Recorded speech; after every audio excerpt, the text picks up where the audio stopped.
ఏ complete successful family. Jochebed, Amram యోకెబెదుల కుటుంబంలో నుంచి 3 పిల్లలు బయటకు వచ్చారు. పెద్దవాడు ప్రధాన యాజకుడు, కుమార్తె ప్రవక్తి, చిన్నవాడు 6 లక్షల మంది ఇశ్రాయేలు ప్రజలను ఐగుప్తు దాస్యత్వం నుంచి విడిపించే మహా గొప్ప నాయకుడు.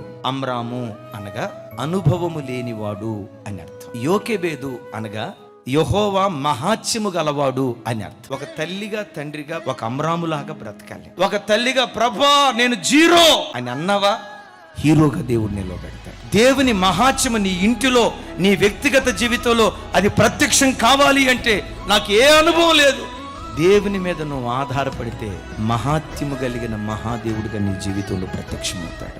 ఆయన మహాత్మ్యం ప్రత్యక్షమైతే యేసు నామం పేరిట నీ గర్భాన పుట్టినటువంటి పిల్లలను రాజులుగా దేవుడు ఆశీర్వదించును గాక. ఈ తరానికి ప్రవక్తలుగా దేవుడు నిలవబెట్టును గాక.